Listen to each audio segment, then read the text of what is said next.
Graça e paz, vamos falar sobre a importância da palavra de Deus e vem para os escolhidos de Deus essa palavra para ser transmitida ao mundo. Quando Deus está atuando, Deus está de pé no seu templo, como já foi aqui referido pelo profeta Zacarias. Nós vamos ver então Zacarias capítulo 7, mais um momento descrito no livro do profeta Zacarias a respeito da palavra de Deus. É uma palavra bem semelhante à palavra de Paulo na ceia do Senhor, lá em 1 Coríntios 11. Nós vamos ver muita semelhança. Então é o mesmo Espírito, é o Espírito de Deus, são os anjos, são os profetas de Deus, escolhidos de Deus, trazendo aqui a palavra do Senhor, a revelação. É uma palavra de direção, porque os céus dominam sobre a terra. Os céus controlam a terra. Então deve realmente ser feita a vontade de Deus, assim na terra como no céu. E no momento adequado, Deus intervém para que a sua vontade seja feita. Então que seja feita, será feita. O reino de Deus está entre nós. O reino do Espírito, o reino da direção dos céus, do Espírito de Deus, dos anjos de Deus, da vontade celestial, vontade daquele que reina sobre os céus e reina sobre a terra, o Senhor dos exércitos. E com a participação dos anjos, dos seus ministros, que estão atuando a favor daqueles que hão de herdar a salvação, dos escolhidos de Deus, dos que obedecem, fazem a sua vontade, dos que se arrependem do seu mau caminho, dos que transformam, são transformados pelo poder do Espírito Santo, aqueles que nascem de novo. Não é de qualquer maneira, precisa realmente de uma nova vida, de um novo proceder. Isso é salvação.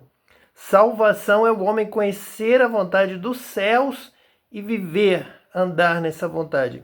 É praticar a justiça, entrar pela porta estreita, achar essa porta, entrar e caminhar pelo caminho estreito. É o caminho que só o justo consegue andar. Não é levantar a mão e ir lá na frente e já ser salvo. É levantar a mão e ir lá na frente mudar a sua vida, andar em justiça. E esse texto vai nos mostrar o que significa isso, pois muitos interpretam erradamente exatamente esse o ponto central de Zacarias capítulo 7, que diz assim: aconteceu no 4º ano do rei Dário, que a palavra do Senhor veio a Zacarias no 4º dia do 9º mês, que é Quisleu, quando o povo enviou Sarezer e Regem-Meleque e os seus homens à casa de Deus para suplicarem o favor do Senhor. Então já estava o procedimento do retorno do povo de Israel do cativeiro babilônico pelas mãos do rei Dário, dos reis da Pérsia, do rei Ciro, rei Dário, mandando que o povo de Israel voltasse a Jerusalém para reedificar o templo, porque eles ouviram as histórias, os relatos dos milagres, da glória de Deus naquele templo de Jerusalém. Então enviaram para lá homens à casa de Deus para suplicarem o favor do Senhor. Eles tinham uma consulta, eles tinham perguntas, eles queriam respostas, eles queriam bênçãos, queriam que melhorasse a vida deles lá no Império Persa, que já dominava também a Babilônia, e criam que a resposta estaria ali no templo, na casa de Deus, em Jerusalém. E para dizerem aos sacerdotes que estavam na casa do Senhor dos Exércitos, profetas, sacerdotes, profetas, como nós falamos no estudo anterior, já havia essa união do rei, sacerdote e profeta, dizendo: chorarei eu no 5º mês, fazendo abstinência, como tenho feito por tantos anos?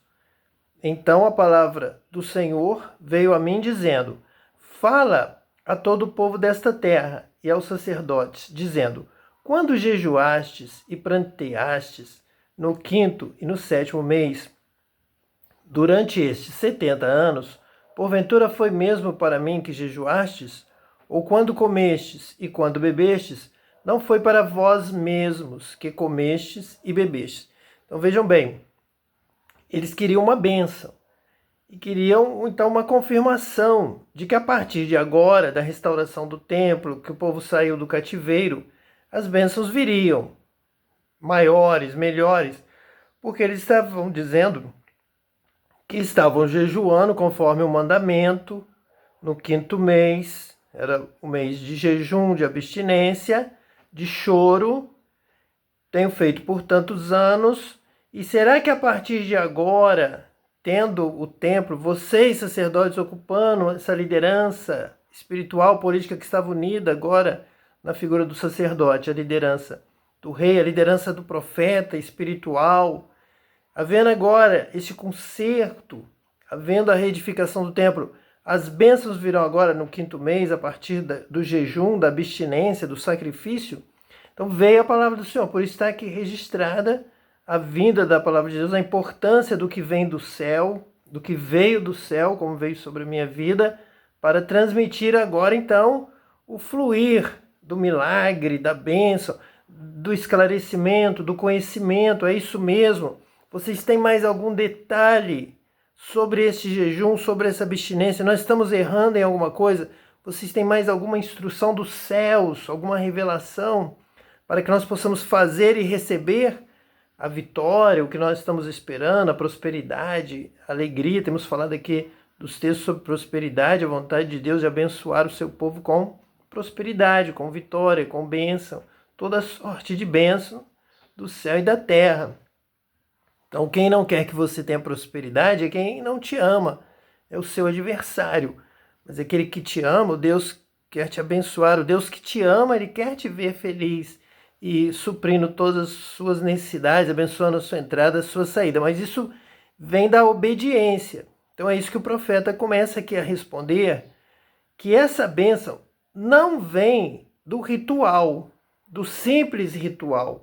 Vem do coração, vem da obediência, da palavra, vem de toda uma vida. Não vem só de ir lá naquele momento, realizar um ritual, uma ordenança, longe do coração, longe da prática diária, longe de um propósito que Deus espera do nosso coração, que é de realmente conhecê-lo, entendê-lo. E ao entendê-lo, ao conhecer a Deus, praticar, receber poder para realmente fazer. Este poder vem pelo batismo com o Espírito Santo. Então tem que ser completo. Tem que orar, crer, pedir, jejuar e buscar até receber. Ficar em Jerusalém até que do alto sejais revestidos de poder. É isso que sempre os profetas vão dizer. E é isso que sempre fica faltando. E aqui também vai mostrar como na mensagem da ceia do Senhor, que as pessoas vão ali esperando agradar a Deus, buscando a Deus, pensando em Deus, mas esquecem do próximo. Ao comer, beber, embriagar-se e sequer perguntar se o próximo bebeu um pouco do vinho, ou só você bebeu mais vinho porque você é rico, trouxe mais, então você bebeu tudo que você trouxe, não deixou nem um pouquinho, nem uma gotinha para o irmão pobre. Então você não está agradando a Deus, você não será abençoado, você vai ficar doente. Por isso há entre vós muitos enfermos, muitos que dormem, mortos espiritualmente. Porque cantam, adoram, levantam a mão, fazem tudo para Deus, mas não fazem nada para o próximo. Se você não ama o seu irmão, você não conhece a Deus, porque Deus é amor. Quem diz que conhece a Deus tem que amar o próximo, tem que entender isso.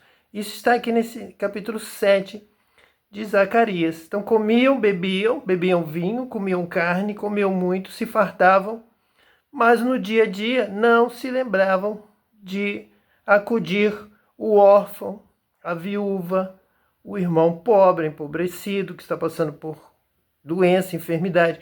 Correm à frente, os que podem, os jovens, os que têm força, correm, e aquele que tem dificuldade para caminhar, o que tem um problema físico, ele vai se arrastando e não consegue chegar, não consegue falar, não consegue dizer, não consegue comer, não consegue beber, e ninguém está se importando. Cada um pensa que ao comer está sendo abençoado, é porque tem força, porque está sendo abençoado, e o outro que não pode correr, ele está numa cadeira de rodas, ele fez algum pecado. É como o rico que comia, se banqueteava e não dava nada para o pobre Lázaro. o rico foi para o inferno e o Lázaro, pobre, foi consolado no seio de Abraão. E muitos hoje andam nesta ignorância.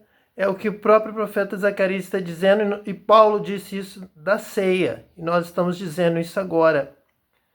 Vocês vão buscar a Deus, mas não obedecem a Deus, fazem o que querem o tempo todo, só querem satisfazer o seu ventre, o seu propósito, o seu desejo, e vão para casa satisfeitos, sem saber se o irmão comeu, sem saber se o irmão bebeu, sem saber se o irmão está dormindo bem, se ele está doente, se ele está precisando de alguma coisa, de uma ajuda, de um socorro. Então, dessa forma, veio a palavra do Senhor dos Exércitos. É tão importante que foi aqui registrado e está sendo agora falado conosco. É a palavra de Deus, é a palavra que tem valor, como nos dias de Samuel. Era de muito valia, porque era rara. Ninguém estava na posição profética para receber a mensagem do céu.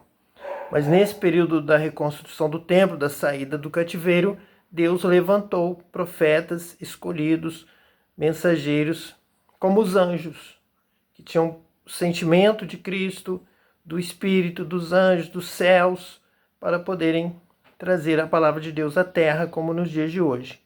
Então a palavra do Senhor dos Exércitos veio a mim dizendo, versículo 4, fala a todo o povo desta terra e aos sacerdotes, dizendo, quando jejuastes e pranteastes no 5º e no 7º mês, durante estes 70 anos, porventura foi mesmo para mim que jejuastes?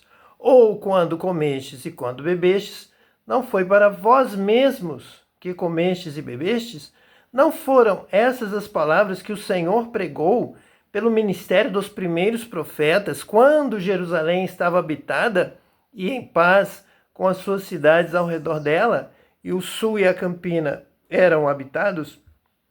Então vocês ficaram 70 anos no cativeiro porque não deram ouvidos já à palavra de Deus, dos primeiros profetas.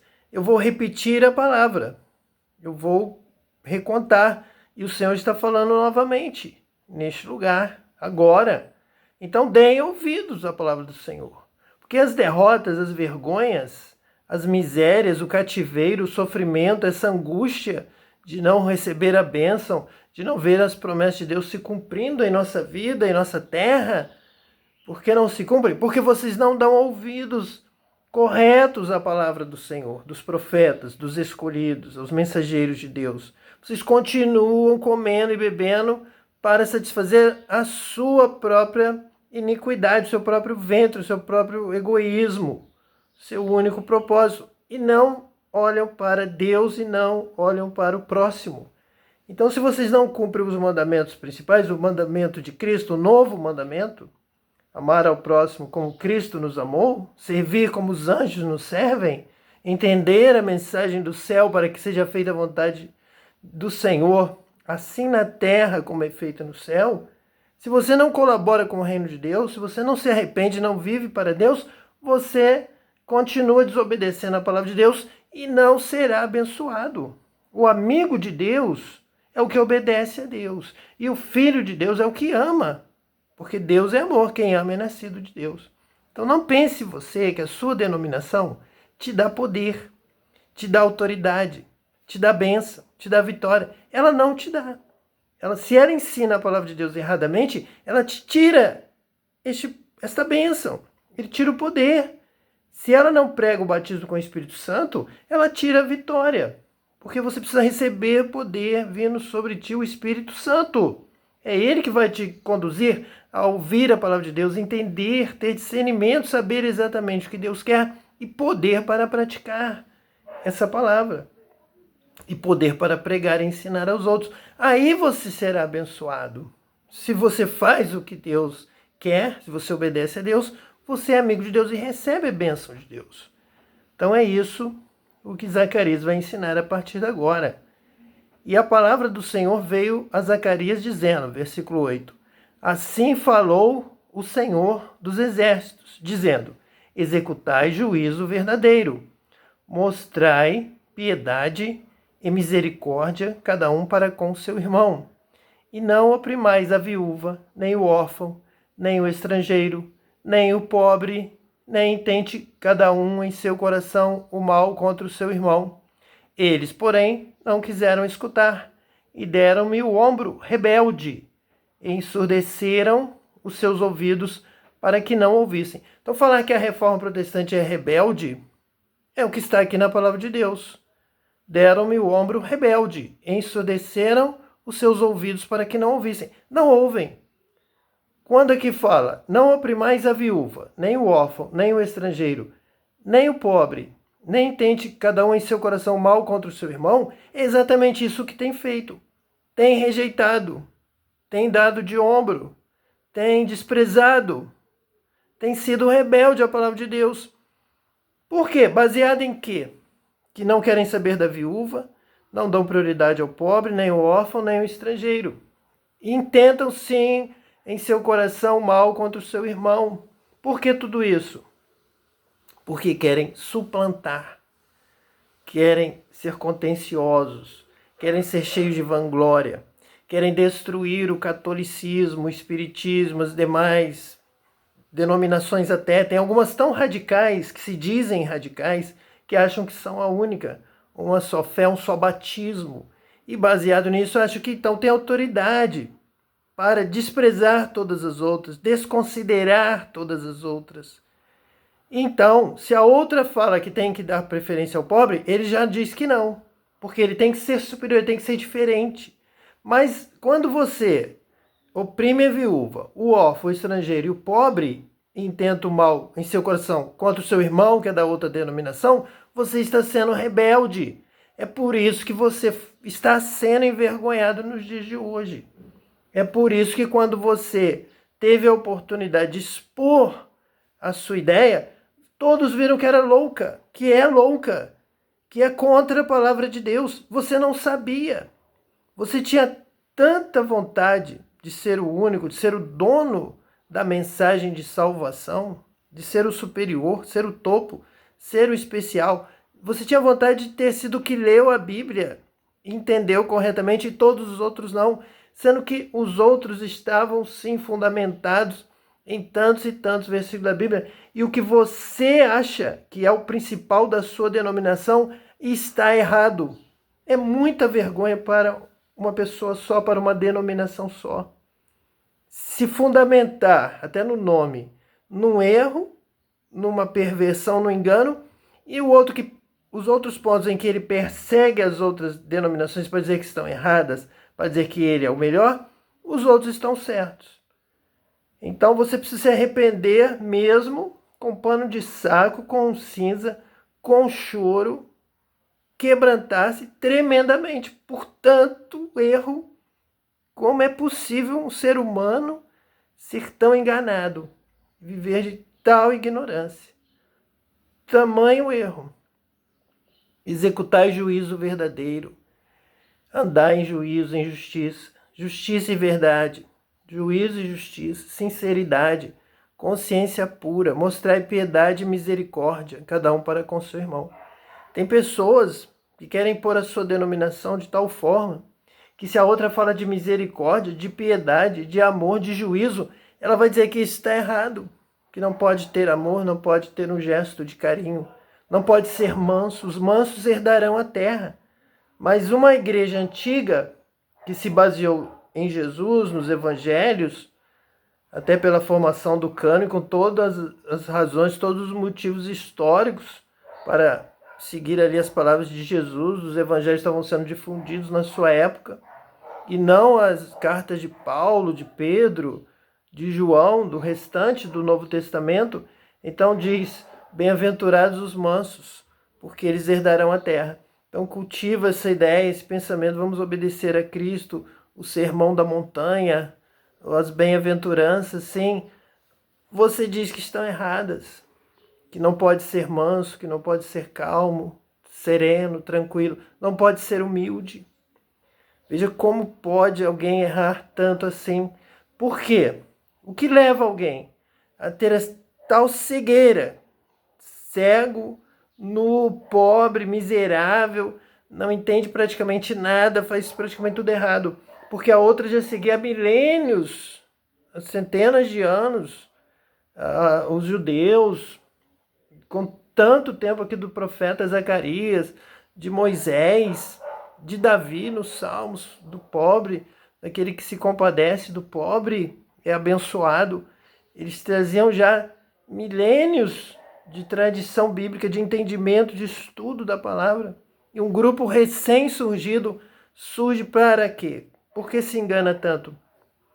Porque ousa imaginar que será o dono da verdade, que vai dominar, será o único, será o superior, e jogam fora milênios e milênios de estudo da palavra, de conhecimento, de revelação do Espírito Santo, de batismo com o Espírito Santo. Realmente uma perversão.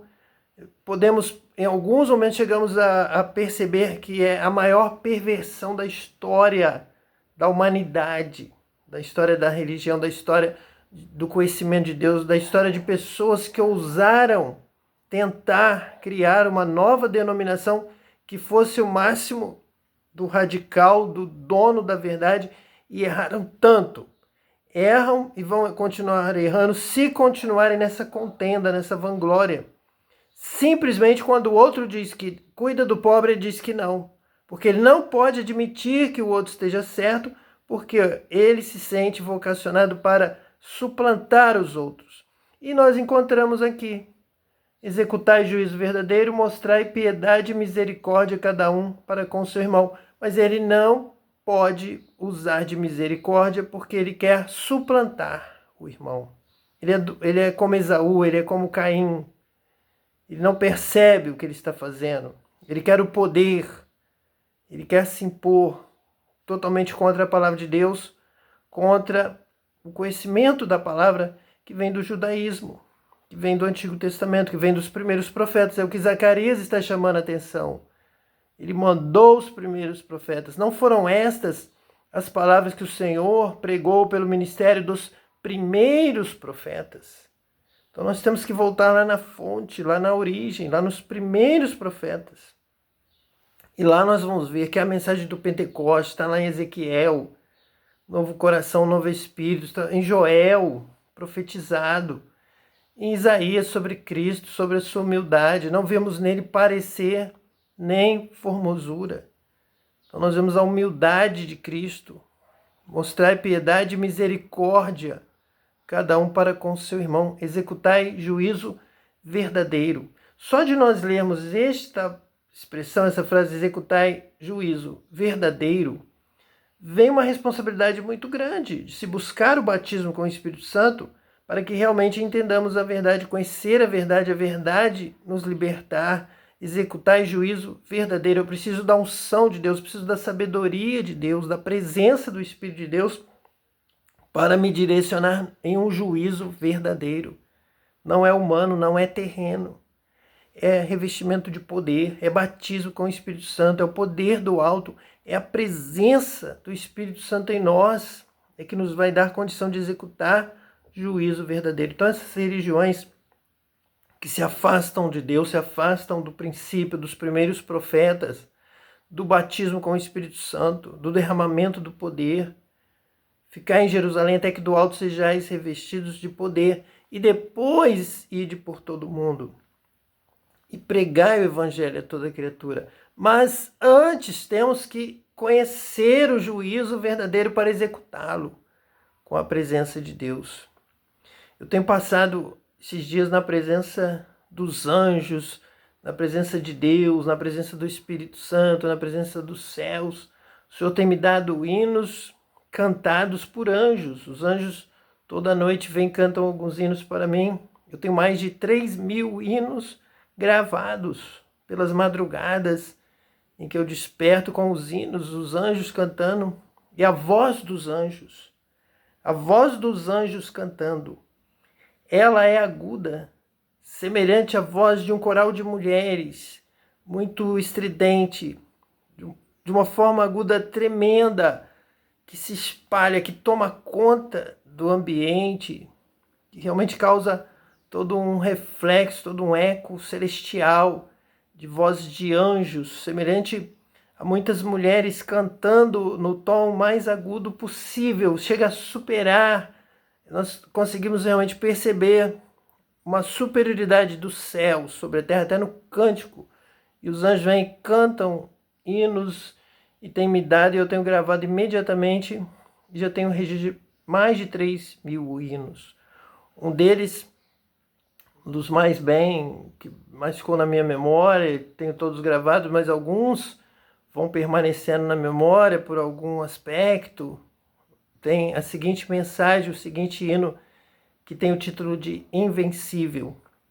E os anjos então começaram a cantar para mim: Invencível, invencível, invencível, invencível. Então vários anjos em vários tons, em várias tonalidades, alturas. Invencível, como se cada um pronunciasse a palavra invencível. Acima de tudo ele é invencível. Senhor Jesus, ele é. Acima dos céus ele está, todo revestido de poder, todo na glória ele está. Acima de tudo ele é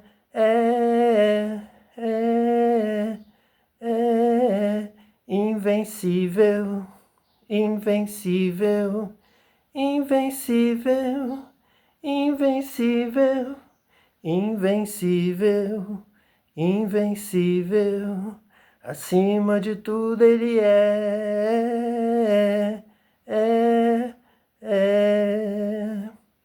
Claro que o hino se estende, a letra, as estrofes, mas a forma como ele foi apresentado para mim, e o coral, o coro, cada um cantava o Invencível de uma forma diferente, alternada, transmitindo uma espontaneidade, uma mensagem do coração. Cada um pode dizer invencível, invencível, invencível, invencível, invencível, invencível.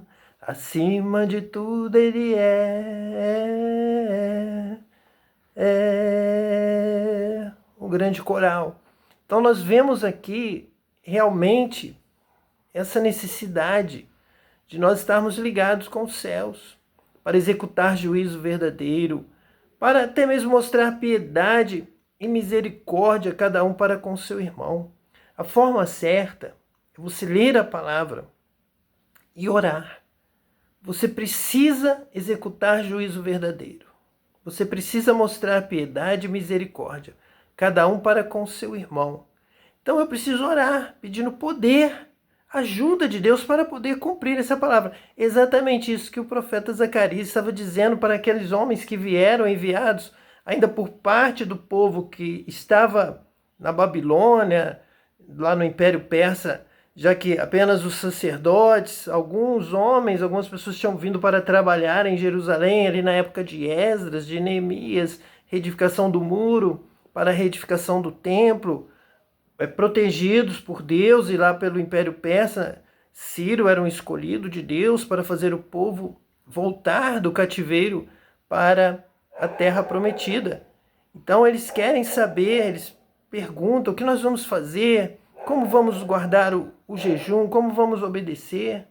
Você vai orar, vai pedir o poder do alto, o revestimento de poder para obedecer a palavra.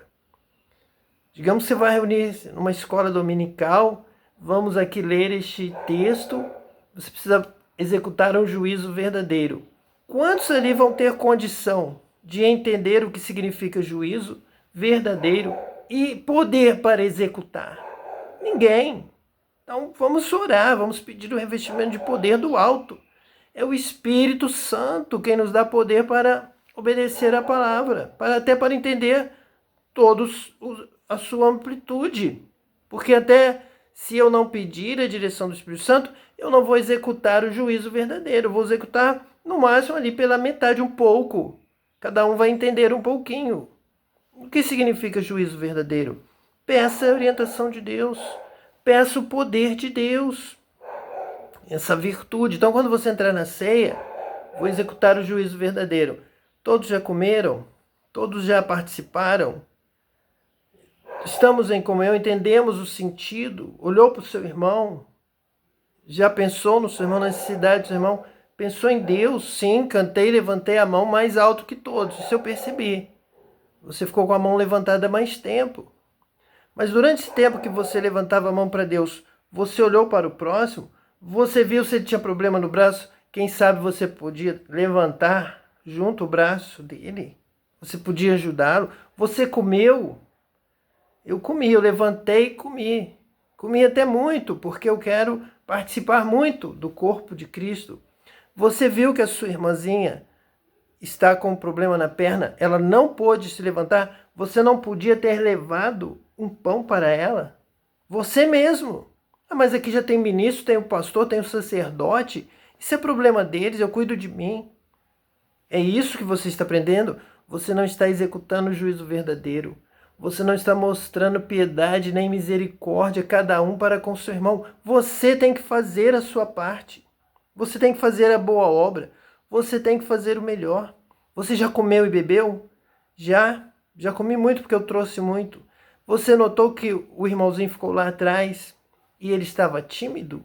Ele não comeu nem bebeu? Ele não quis forçar ninguém? Porque ele é humilde? Porque ele é manso? Não, porque se Deus me deu força para eu comer, eu vou ali e como tudo. O outro é que tivesse força, ele não tem força porque ele está sendo castigado. Não, meu irmão. Deus te deu força para que você pudesse segurar o mais fraco, pegar no colo, levar o pão para ele, abraçá-lo, trazê-lo aqui junto com você até a mesa, dar esse privilégio para ele comer e beber um pouco com você e se alegrar, sair daqui feliz, porque alguém o abraçou. Deus está vendo tudo isso.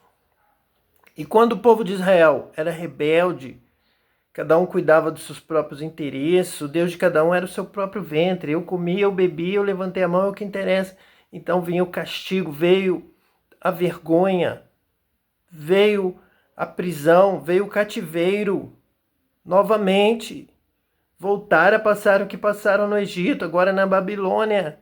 Até quando você vai desobedecer a Deus e não vai amar o seu próximo, não vai parar de oprimir a viúva, o órfão, o estrangeiro, o pobre, o que não pode comer, o que não consegue se levantar, o que não sabe o caminho, o órfão que não tem ninguém que cuide dele? Até quando ele vai estar perto de você e você não vai se sentir responsável por ajudá-lo? Você não é um servo de Deus, você não é um filho de Deus.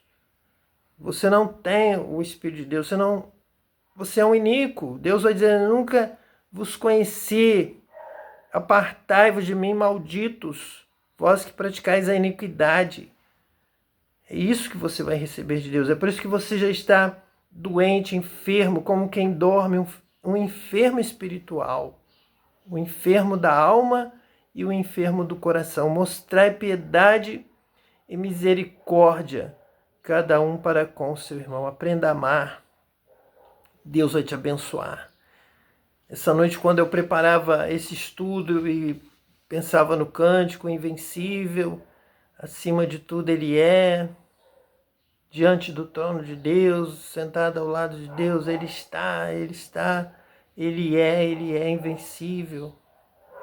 Acima de tudo, ele é.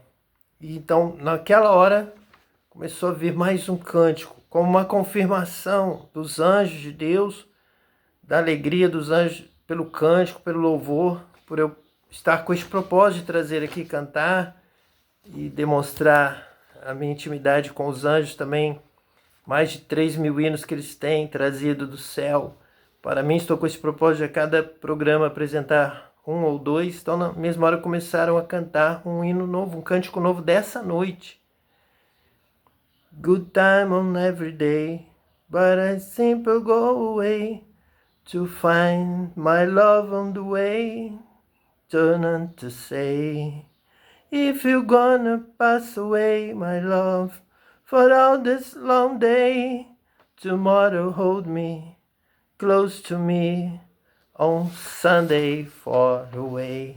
Então começaram a cantar em inglês, uma mensagem para o domingo, uma mensagem de paz, uma mensagem de descanso, de alegria, e uma outra língua.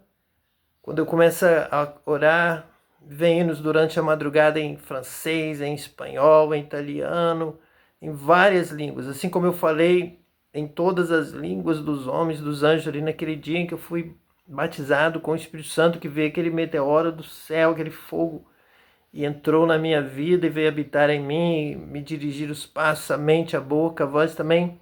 Esses cânticos em outras línguas. Línguas dos homens, línguas conhecidas aqui como o inglês, mas também línguas dos anjos, cânticos celestiais. E eu tive esse privilégio de ouvir a voz dos anjos e poder aqui testemunhar hoje de que é como a voz de mulheres, é uma voz fina, uma voz aguda, estridente, que enche o espaço e é profunda. Ele solta um som e esse som vai ecoando e vai permanecendo e vai enchendo toda a casa, vai enchendo todo o espaço, o cântico celestial, o cântico dos anjos. Mas eles também compartilham conosco estes cânticos, nos inspiram para trazer o céu para a terra, trazer a mensagem de Deus, a palavra profética, a revelação de Deus, mas também os cânticos celestiais que eles cantam ali constantemente diante de Deus, para que nós também possamos cantar aqui na terra, como os anjos cantam no céu. Que Deus abençoe você hoje e eternamente, em nome de Jesus Cristo, o Messias. Amém.